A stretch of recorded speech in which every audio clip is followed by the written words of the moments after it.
Dr. Mauro Fisberg, na Janela da Paulista, hoje trazendo junto com ele a médica pediatra Natália Joia. Muito obrigada pela sua presença, doutora.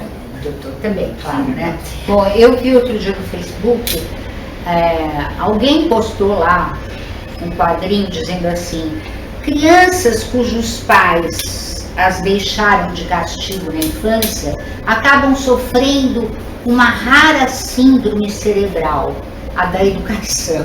Exato. Hoje em dia, né, infelizmente, está havendo essa confusão, né? Uma doença bastante rara. É rara a hoje, educação feita adequadamente. Então, assim, é uma certa confusão, né? As pessoas falam, não pode limitar a criança porque vai traumatizar.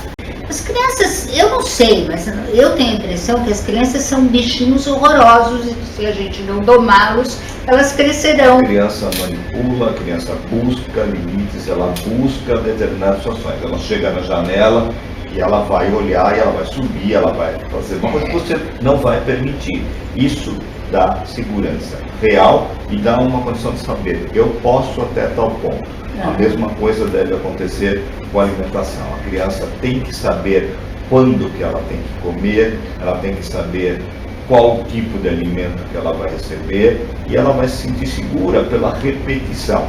A repetição é muito importante. Da mesma forma que o não aparece até que a criança entenda que não pode pôr o dedo na tomada, não pode sair correndo, ela tem que saber que na hora da comida ela vai sentar, da mesma forma que a hora do banho é a hora do banho, a hora de ir para a escola é a hora de ir para a escola. Disciplina, né? Disciplina. Não faz mal para ninguém. E a gente tem visto uma discussão muito grande que a criança que recebe o não, ela tem uma ideia muito clara do seu ambiente. Ela se sente muito protegida, porque ela sabe até onde ela pode ir. A gente pode deixar a exploração para outros momentos e para outras situações. Então, mas não nos horários onde a gente não pode prescindir da educação e do controle. Ninguém pode discutir que o horário da escola é o horário que a criança quer. Então, nós temos que aprender a trabalhar isso em todos os aspectos da vida da criança. E isso acaba se refletindo na alimentação e por acaso, uma das causas desse descontrole, dessa obesidade, ou não tem nada a ver? Não, com certeza.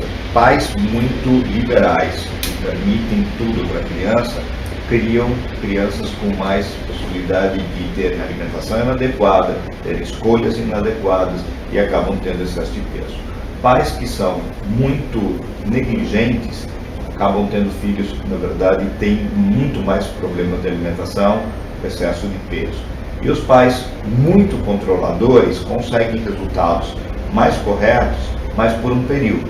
Depois a criança pode, mais tarde, no momento que ela já não tem mais tanto processo de sofrer essa restrição, ela acaba comendo o que ela quer e muitas vezes inadequado. Então, essa condição de ser normal, de estabelecer assim, um meio termo entre a total liberdade e o total controle, é uma coisa que a gente chama de bom senso.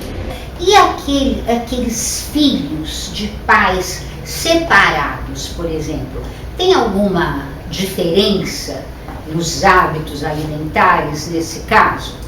Isabel, a nossa família hoje é uma família muito diferente. Então nós temos famílias de todos os tipos. Então nós não temos hoje uma única família. Nós temos famílias de um único pai, famílias de pais homoafetivos, famílias muito separadas, famílias de pais muito jovens, com pais velhos. Então são diferentes tipos de família e cada uma dessas situações pode determinar uma condição de risco para o aspecto nutricional. Então nós pensamos sempre que a separação ou a união de casais pode determinar risco para os seus filhos. Nós temos que lembrar que filhos de pais homoafetivos quase sempre são adotados ou são filhos, normalmente, se são homoafetivos femininos, são normalmente frutos de inseminação. Então, pode existir uma diferença na formação de base. Pode ter diferença no aleitamento materno, diferença na experiência de cada um deles em relação à introdução de alimentos. Então, a junção pode ser diferente do que a gente chama da tradição. Mas a separação também leva a muitos riscos, especialmente porque a separação, primeiro, é um trauma. Então, para a criança tem uma condição muito importante, que ela sente a situação principalmente de estresse, inicialmente, que levou ao processo, e depois a condição de que a criança reage sempre com alimentação inadequada quando tem alguma condição de estresse. A segunda situação da separação é que os casais podem ter uma relação amigável ou não amigável. A segunda situação é que os pais podem ter períodos diferentes, então final de semana e dia de semana.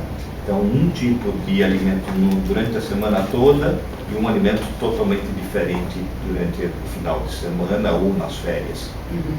E isso tem consequências nos hábitos alimentares da criança ou na própria saúde, digamos assim, nutricional das crianças? Eu acredito que sim, Isabel, especialmente nas fases da primeira infância, onde a gente começa a estabelecer os hábitos como hábitos, as escolhas, os sabores novos como hábitos.